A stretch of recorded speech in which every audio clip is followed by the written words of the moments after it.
diciendo improperios, pero el Señor lo que salió de su boca fue pedir perdón por nosotros y por nuestra ignorancia.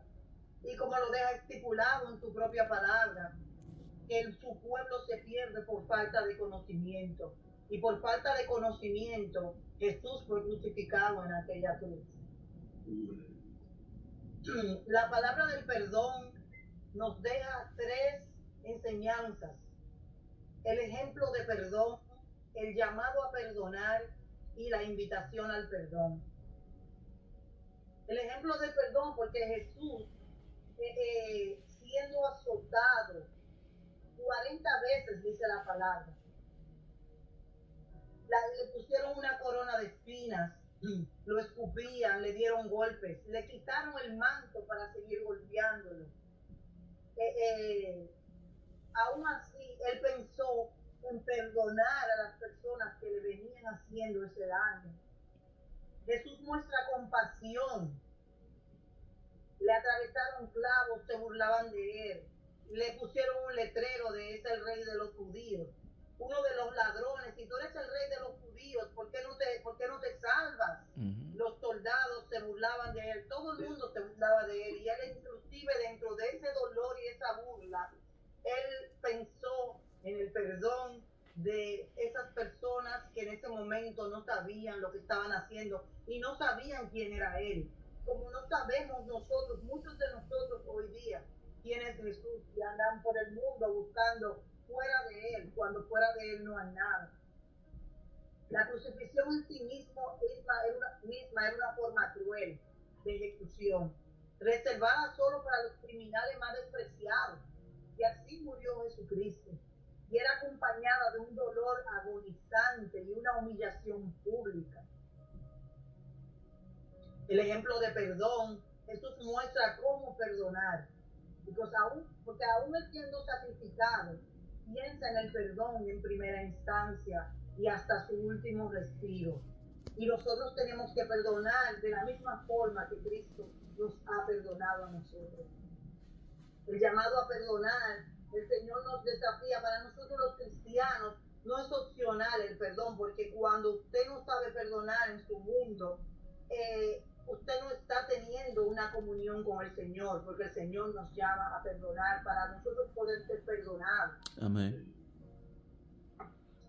La invitación al perdón, nosotros tenemos que reconocer también cuando nosotros nos hemos equivocado y cuando a nosotros nos toca pedir perdón, cuando hemos fallado. Y aún así, probablemente no seamos nosotros los que hemos fallado, pero somos sí los que estamos dentro del conocimiento, para reconocer cuando la otra persona necesita ayuda y tal vez con nuestra humildad ir y poner la segunda mejilla y pedir perdón para subsanar cualquier hecho que haya ocurrido con cualquier hermano, con nuestro prójimo, y aceptar la responsabilidad que nos toca y pedir perdón cada vez que sea necesario. Amén. Amén. Amén. Esta es la palabra que traía hoy con la palabra perdón. Bendiga, hermana Divini. Amén. Jesús nos dejó el ejemplo para perdonar y pedir perdón. Y ahora vamos a pedir a la hermana Yesenia que nos traerá la segunda palabra de Jesús en la cruz. Está en Lucas capítulo 23, verso 43. La primera está en el 23, 24, para los que llevan anotaciones en el orden cronológico de las 7. Bueno, la tienen ahí en la página de la Biblia. Digo, la página del chat. Hermana Yesenia, que Dios me la use. Una segunda. Amén. Dios le bendiga a todos. La parte que me corresponde, como dijo el pastor, es de Lucas 23, versículo 43. Vamos a hablar sobre la salvación y voy a leer de un prontito el versículo 43 para una retroalimentación. Entonces Jesús le dijo: de cierto te digo que hoy estará conmigo en el paraíso. Amén. Entonces, vemos en ese versículo una parte tremenda y crucial en ese versículo es ver la seguridad que podemos tener en Dios. Porque el Señor dice en ese versículo, de cierto os digo que estará conmigo desde hoy en el paraíso. Recordemos que a quien eso le está diciendo era uno de los que estaban siendo crucificados junto con él, a uno de los ladrones. Habían 2 ladrones y a la derecha del Padre estaba este ladrón, de la cual le hablaba al Señor diciéndole, Señor, cuando en tu gloria te vea, acuérdate de mí, cuando en tu reino te vea. Y el Señor le declara con estas palabras. Ahí podemos ver lo que es la salvación, es inmediata. O sea, muchas veces cuando nosotros somos salvos por gracia, pero podemos ver a través de esa misericordia que Dios tuvo con ese ladrón en la cruz, podemos ver que también, que la salvación como digo, es un recordatorio de saber que la salvación es inmediata. O sea, simplemente de que tú crees en el Señor, en el momento que tú creas y creas de todo corazón, inmediatamente tiene tu salvación. Porque, por ejemplo, este ladrón no vivió una vida cristiana, no andaba, ni siquiera había escuchado, creo, de Jesús, creo que vino a ver de Jesús cuando estaba en la cruz. Este ladrón no andaba como andaban los discípulos con él, y sin embargo el Señor le dijo, desde ahora estará conmigo en el paraíso. O sea, ahí inmediatamente aseguró el Señor por lo que es la salvación inmediata. No importa que tanto hemos recorrido en la vida cristiana con quien Él quiere. Muchas personas, hasta en la hora de su lecho de muerte, pueden ahí mismo alcanzar la misericordia de Dios, su gracia y su favor para poder ser salvos. Amén. Amén. Gloria a Dios. Seguro. Amén, hermano. Amén. ¿Me escuchan? Sí, estamos Ok. Amén. Ok.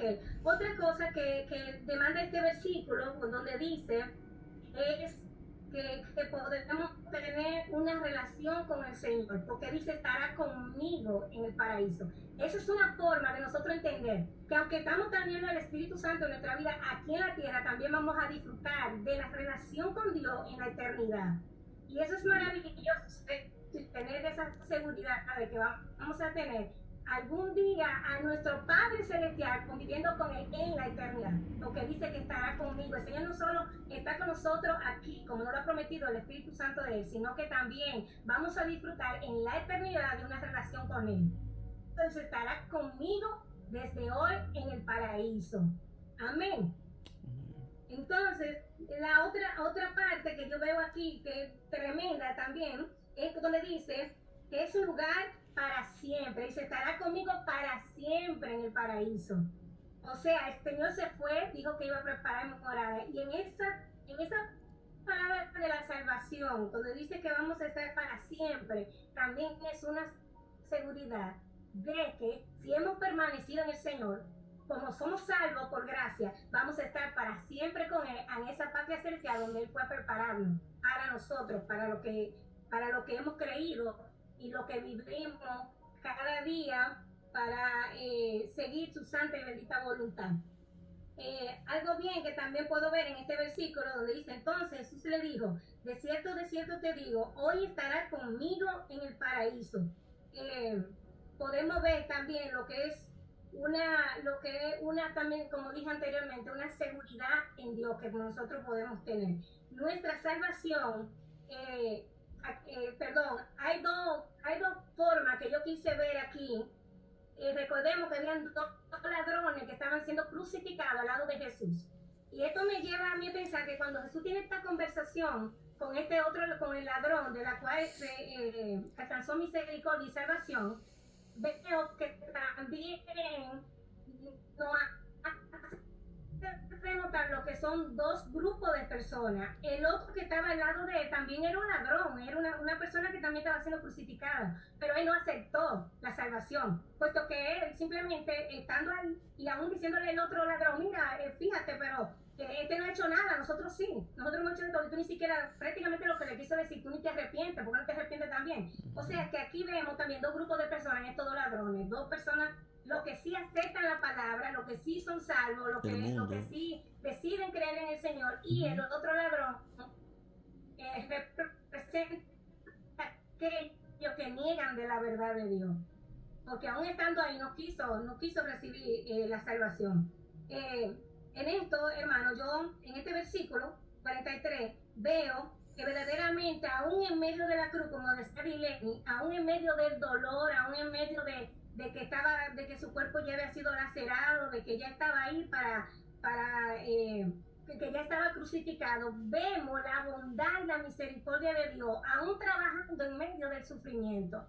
O sea, que muchas veces también es un gran ejemplo en nosotros mismos, como cuando estamos con muchísimas cosas en nuestra vida y sin embargo aquí nos demuestra el Señor que no importa la circunstancia, aún nosotros estamos llamados, como dice la palabra, a hablar de la palabra para aquellos que puedan conocer del Señor y ser salvos. Porque aún Dios, estando ahí en la cruz y estando en la forma que Él estaba, Él no dejó de tener misericordia por aquel que no conocía al Señor. Amén. Así que para mí este versículo y esta palabra de la salvación tiene mucho que ver con la seguridad que tenemos en Dios, de que prontamente, de que cuando estemos... cuando vayamos al cielo, estemos en el cielo, vamos a estar con Él, saber la relación de que vamos también a tener con el Señor en el cielo, y por último, saber que la salvación es inmediata, o sea, la salvación, somos salvos por gracia, pero Dios prolonga su misericordia también para aquellos que aunque no han caminado en la vida, bajo una vida cristiana, pero si a la última hora allí donde Él esté, sea donde esté, se arrepiente en la última hora de su lecho, de su muerte, aquí me comprueba la palabra de que sí puede ser salvo. Dios le bendiga. Amén. Amén. Dios le bendiga, hermana Yesenia. Ciertamente todos nosotros hemos tenido la oportunidad de estar a izquierda o derecha de Jesús, escuchar su palabra y decidir a quién escoger. Amén. Así que la hermana Santa, perdón, nos trae la tercera palabra que está en Juan 19, 26 y 27, la palabra de Carlos. Amén. Muchas bendiciones, hermanos. En San Juan 19, 26 y 27, cuando vio Jesús a su madre y al discípulo a quien él amaba, que estaba presente, dijo a su madre: mujer, he aquí tu hijo. Después dijo al discípulo: he aquí tu madre. Y desde aquella hora el discípulo la respetó. Hasta que no analizamos bien esta pequeña versión de este texto bíblico, pues no vemos la profundidad que tiene. Yo hice un pequeño análisis y de verdad que es impactante ver el amor de Dios y cómo se manifiesta en nuestro. El mayor amor que existe es el amor de Dios para con la humanidad, para con su creación. Y el que se asemeja pues a ese amor es el amor de nosotras, las madres, ¿verdad que sí? Entonces vemos justamente ahí a María como protagonista, como una mujer que decidió en medio de dificultades aceptar llevar a Jesús en su vientre, a pesar de que sabía que iba a pasar muchísimas vicisitudes. Por eso vemos que en el libro de Lucas 2, 34, 35, el anciano Simeón le dijo: y una espada traspasará tu alma. Porque desde que ella aceptó esta anunciación, ella sabía que iba a tener alegría, pero también iba a tener muchas angustias. Pero nos da el fiel ejemplo de que si persistimos y llegamos a la meta, vamos a tener recompensa. Entonces, vemos aquí todo eso que ella sabía que iba a pasar, no la detuvo y continuó al lado de su hijo, apoyándole y siguiendo. Eso me lleva a pensar también en el Salmo 34, en el versículo 19, que dice que muchas son las aflicciones del justo, pero de todas ellas la librará Jehová. Amén. Entonces, ahí vemos cómo el amor de María siguió y persistió al lado de su hijo, en medio de dolores, en medio de dificultades. No solamente lo siguió en los momentos buenos, también estuvo con él en los momentos. Entonces, este amor de María fue reconocido, porque cuando Jesús supo que físicamente ya no iba a estar con su madre, le asignó el cuidado de esta a su discípulo amado, no a cualquiera, a su discípulo amado, al igual que ella, en el momento más oscuro de su historia estuvo ahí. Fue, como decía usted, pastor, el discípulo que se mantuvo fiel a Jesús en ese momento. Jesús no dejó ese cuidado. Podría haberle dicho a una de las otras mujeres, le voy a dejar a mi madre para que también. No, Él supo a quién dejarse. Se la dejó al discípulo amado, a que siempre estuvo con él. Entonces, así mismo es el amor de Dios para nosotros. No nos deja desprevisto. Y es tan grande, es tan inmenso, que dio a su único hijo para que en una cruz cargara con nuestros pecados, con nuestras angustias. ¿Qué nosotros debemos hacer? Bueno, debemos de dar el paso que dio María. ¿Qué aceptamos? Cuando aceptamos a Jesús en nuestras vidas, nosotros sabemos que vamos a llevar muchas cosas sobre nuestros hombros, ¿verdad que sí? Vamos a llevar angustias, vamos a llevar señalamientos, pero vamos a tener la certeza que con el amor que nosotras las madres amamos a nuestros hijos, aún más grande ese amor, Él nos va a cuidar, va a ver. Tenemos también, en este texto lo comparo con Mateo 28:20, que dice que Él no nos va a dejar, que va a estar con nosotros todos los días hasta el fin del mundo. Esta es la mayor recompensa que podemos tener. Brindar, aceptar el compromiso de Jesús, reconocerlo en nuestras vidas como nuestro Salvador. Y tenemos la certeza de que como Él en medio de esa cruz, en medio de esa dolor y en medio de ese sufrimiento, supo proveer a su madre cuidado, aquella que aceptó tenerlo y aceptó seguirlo, pues también vamos a tener. Amén. Amén. Dios te bendiga, Santa. Amén. Sea el nombre del Señor, bella palabra. Una palabra, ¿verdad?, de pensar en su madre en este momento tan especial y triste a su vez. La hermana Kitty viene con la cuarta palabra en Mateo 27:46. La palabra del desamparado. La Kitty. Amén, amén, amén, bendito Dios. Y leemos la palabra en el nombre del Padre, del Hijo y del Espíritu Santo. Cerca de la hora novena, esto es las 3 de la tarde, Jesús clamó a gran voz, diciendo, Elí, Elí, lama sabactani.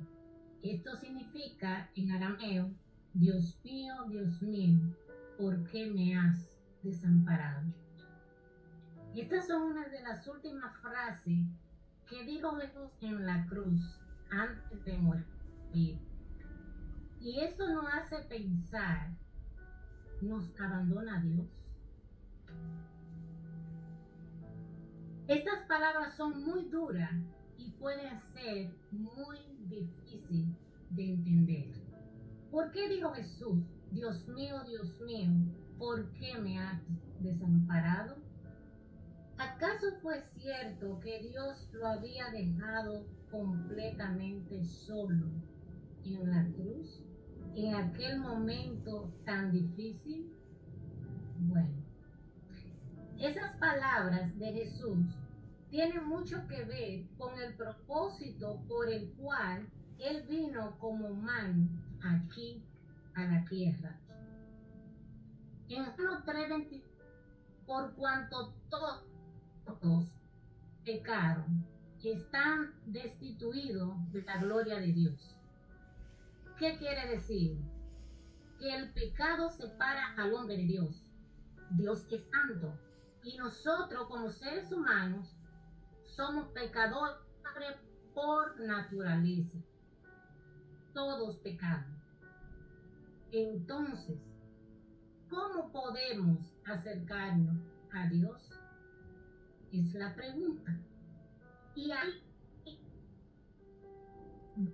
donde Jesús entra, vino como humano a la tierra a reconciliarnos con el Padre. Él vino con el fin de crear un puente entre Dios y los hombres. Romanos 6:23 dice que la paga del pecado es muerte. Pero Jesús vino a pagar el precio de todos nosotros, para que todos tuviéramos acceso al Padre Celestial. Jesús, siendo inocente, sin mancha, sin pecado, tomó sobre sí mismo toda la culpa para que en él nosotros fuéramos hechos justicia de Dios. Imaginémonos toda la carga, todo el pecado, toda la culpa de toda la humanidad sobre la vida de Jesús. Eso era tan y tan grande que Jesús sintió la ausencia de Dios en el lapso de ese tiempo. Como hemos dicho antes, el pecado nos separa de Dios. Y fue por eso que Jesús sintió como que su padre lo abandonó, porque estaba cargando con demasiado pecado arriba del mundo entero. Muy bueno, buen punto. Al decir, Dios mío, ¿por qué me has desamparado? En Habacuc 1:13 dice que Dios es santo, Él no puede negar el pecado. En esa cruz se estaba consumando el sacrificio más grande de la humanidad. O sea, era demasiado pecado para la presencia de Dios. En mi persona, o sea, en lo personal, yo siento que ese lazo de tiempo donde se estaba consumando el sacrificio, en ese lazo de tiempo fue que Jesús sintió momentáneamente ese abandono o ese desamparo. Bendito y alabado sea el nombre del Señor. Entonces, volvemos a preguntarnos, ¿nos abandona Dios?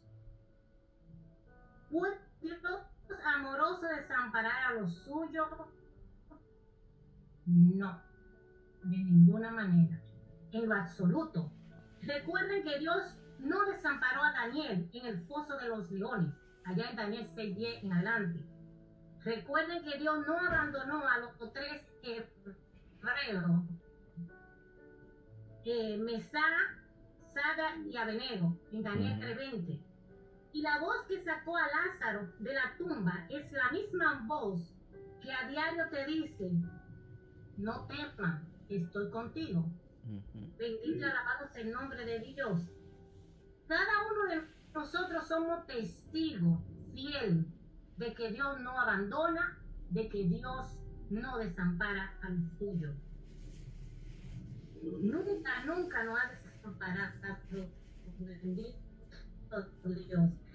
En el caso de Jesús en la cruz, Él tenía una misión específica y única que solo la persona de Jesús podía desempeñar como Cordero idóneo. Jesús abrió de par en par la puerta entre Dios y los hombres. Así que, hermanos, nunca te sientas solo o abandonado. Dios no te dará prueba que no pueda llevar. Debemos creer y entender que Jesús puede comprender nuestra debilidad humana y que conoce mucho de nosotros porque vino a la tierra, se hizo hombre para poder entendernos en todas las áreas. Bendito y alabado sea el nombre de Dios. Podemos esperar del Señor la ayuda, el entendimiento, la misericordia y el perdón que habló de Irene. Ahora Dios requiere de nosotros y demanda que vivamos una vida obediente a su palabra. El Señor requiere obediencia más que sacrificio, porque el sacrificio ya Él lo hizo por cada uno de nosotros. Aleluya. A nosotros nos resta serle fiel, seguir adelante, confiar siempre en el Señor y vivir una vida agradable al Señor. El Señor nunca nos abandona y nunca lo ha hecho y nunca lo hará. Hasta aquí mi parte. Amén, amén. Bendito sea el nombre del Señor. Agradecemos a ti por estas inspiradoras, ¿verdad?, palabras basadas en la cuarta palabra de Jesús. Dios mío, porque me ha desamparado. La quinta palabra tenemos a otra buena maestra, hermana Stacy, y nos va a tratar la palabra del tormento físico en Juan capítulo 19, verso 28. Ana, Dios le bendiga. amén. La palabra que me tocó fue la quinta palabra y es la palabra de Jesús en Juan 19, 28, 29, donde Jesús dice, tengo sed. Esta es la quinta expresión de Jesús desde la cruz. Cuando Él dice, tengo sed, mediante sus palabras, Jesús revelaba el intenso sufrimiento físico que Él sentía. Este grito angustioso resuena mientras Cristo cuelga suspendido entre el cielo y la tierra, clavado en una cruz y sufriendo durante todo este tiempo por ser un hombre como nosotros. En ese grito lleno de dolor expresa una de las necesidades humanas más básicas, la necesidad de apagar nuestra sed. En este versículo, Juan nos muestra al Cristo humano cuando escribe en Juan 19, 28, dice, después de esto, sabiendo Jesús que todo se había ya consumado, para que se cumpliera la escritura, dijo, tengo sed. El apóstol pintó con impresionante realismo un retrato vivo de la humanidad de Cristo. Nos muestra que en su humanidad el Hijo de Dios sintió sed como parte de su sufrimiento por nosotros. Jesús soportó los procesos biológicos que resultaron como producto de su crucifixión. En forma sorprendente podemos notar que incluso su sed señalaba el cumplimiento de la profecía acerca de su muerte, y Juan notó que Jesús habló sabiendo que todo se había ya consumado. En esta parte no era la primera vez que Jesús había sentido intensa sed, que se le ofrecía como una parte de alivio. En Mateo 27:34 y en Marcos 15:23 señalan la ocasión anterior cuando los soldados le habían ofrecido vino para saciar su ardiente sed. Sin embargo, esta vez fue vino fresco mezclado con mirra. La mezcla actuaba como un narcótico diseñado para aliviar el horroroso dolor que Jesús sentía en ese momento. El vino fresco hacía menos nauseabunda la amarga mezcla, de modo que la víctima no lo vomitara. Pero a pesar de ello, Jesús había rehusado beberla. Poco antes de su muerte, los soldados volvieron a ofrecerle vino. Sin embargo, gloria a Dios, este fue un vino agrio que había sido dejado en su recipiente en el sitio. Sin duda, el recipiente había sido puesto allí como fuente de bebida barata para los soldados de turno y proveía algo de alivio a los condenados. Habiendo probado la amarga bebida, Jesús pronunció dos afirmaciones finales, inclinó su maltratada cabeza y murió. Su odisea terminó y como Salvador del mundo murió una muerte de total humana. Note que en este pasaje emergen tres observaciones prácticas dignas de ser analizadas.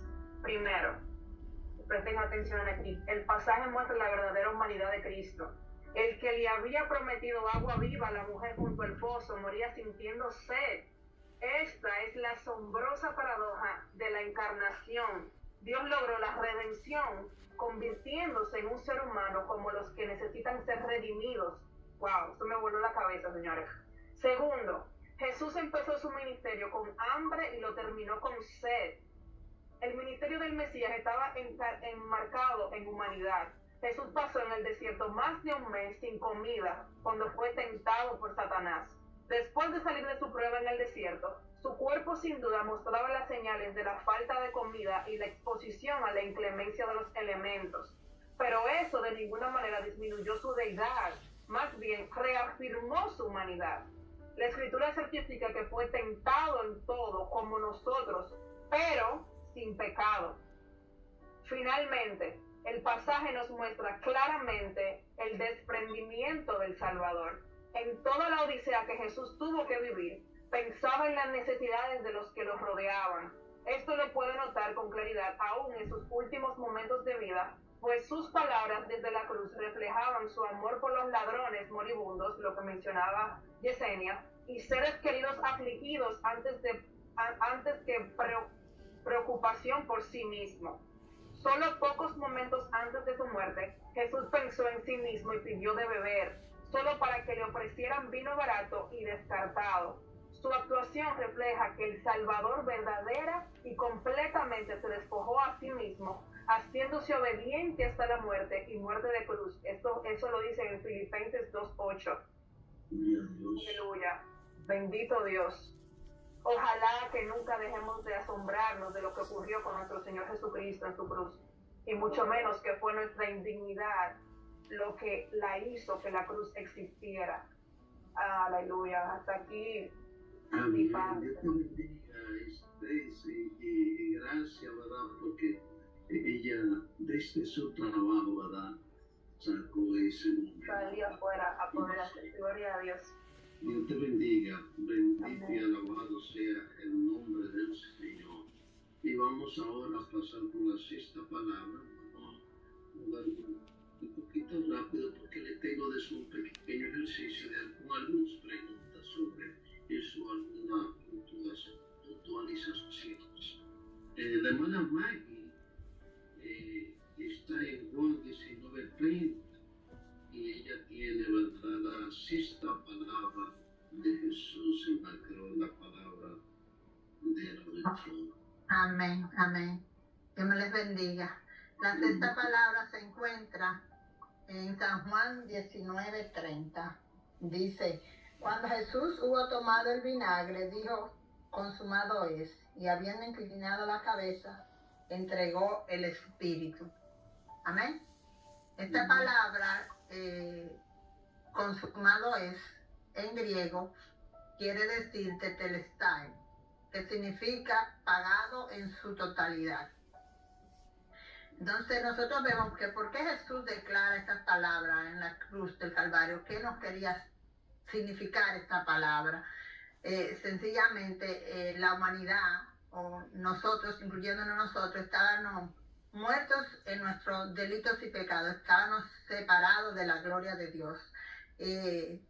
Pero Jesús le estaba declarando al Padre que Él había ya pagado, que ya había hecho su sacrificio en la cruz. Él había hecho la voluntad del Padre, la misión por la que el Padre le había enviado, Él la había completado. Antes de su ir a la cruz, podemos notar que Él se apartó para orar. Y una de estas oraciones quedaron plasmadas en San Juan 17, capítulo 4, que voy a leer. Dice, San Juan 17, verso 4, dice: yo te he glorificado en la tierra, he acabado la obra que me diste que hiciese. Amén.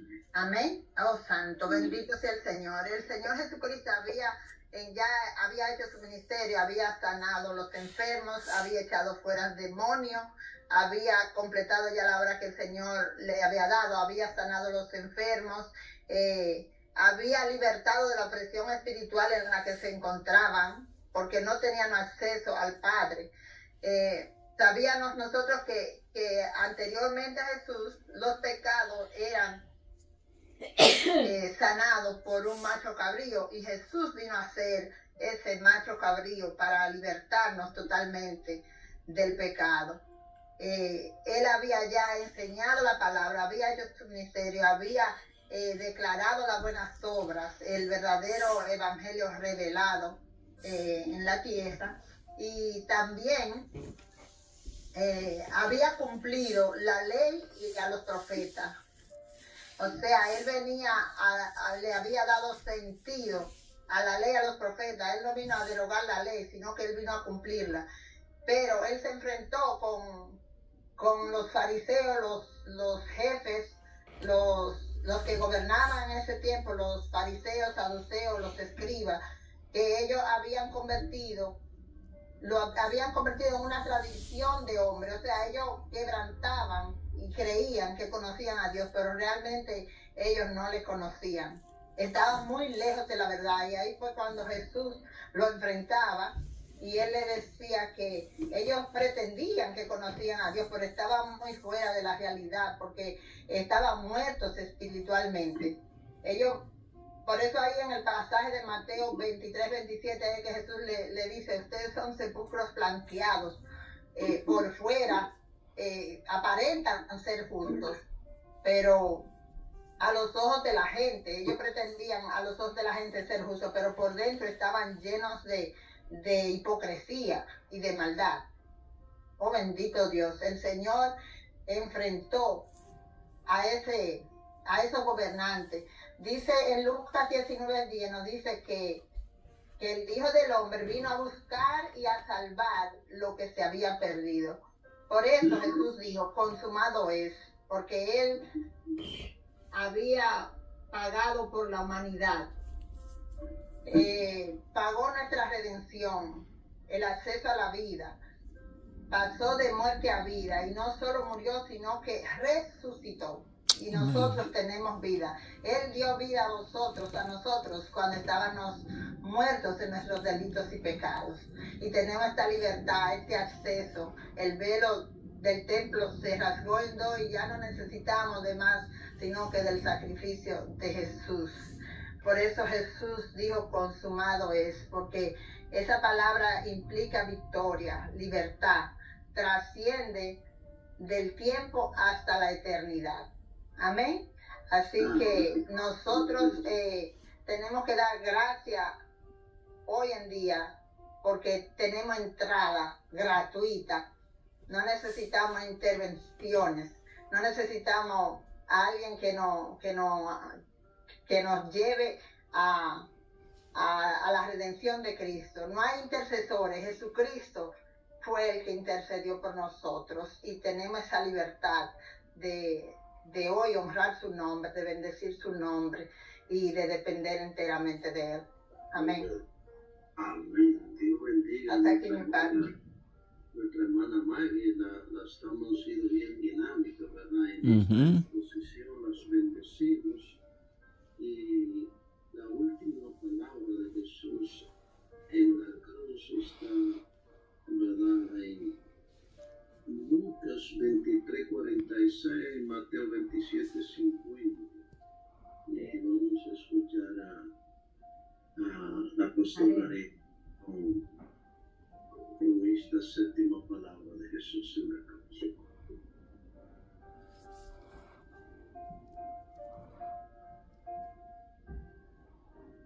Este mío está en mío arero. Quítale el mío al micrófono. Ella sabe, papi, ella está tratando.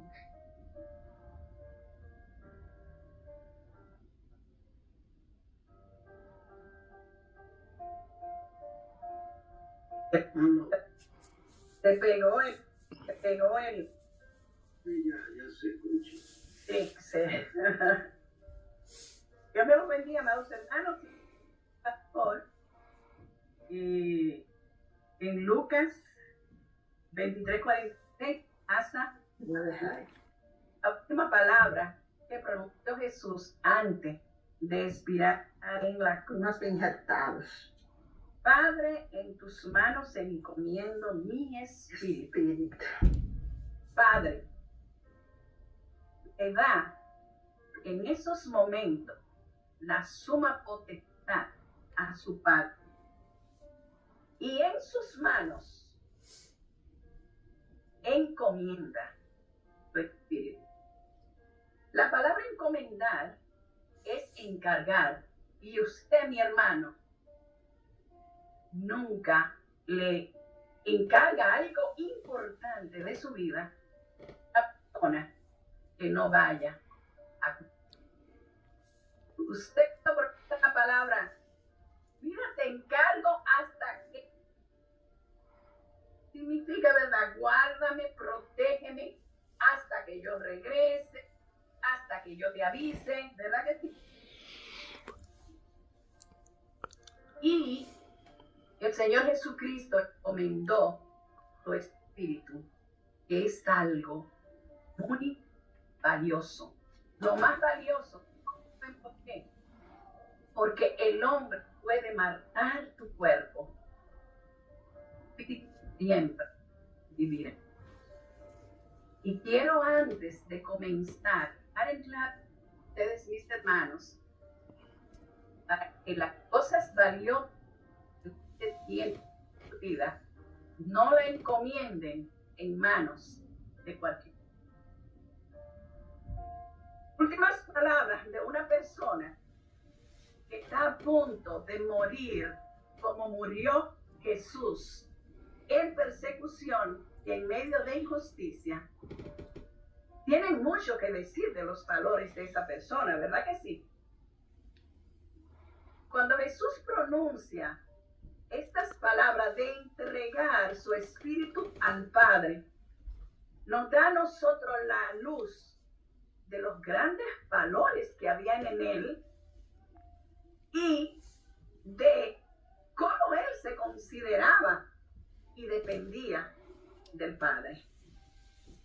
Muchos mártires cristianos a través de la historia de la iglesia, mis hermanos, han hecho eco de esa misma frase.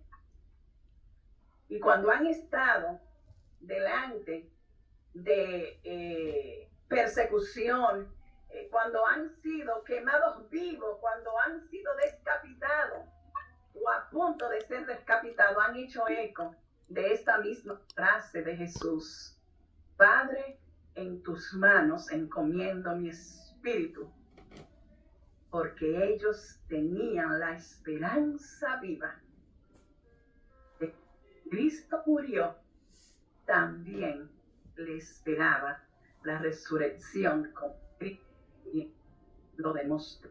Bendito y alabado sea su nombre. Estas palabras demostraron la gran dependencia que Jesús tenía con el Padre, su confianza. La vida de Jesús estaba tan entretejida con su Padre que hasta lo que él respiraba y todo acto que estaba bajo la voluntad de su Padre.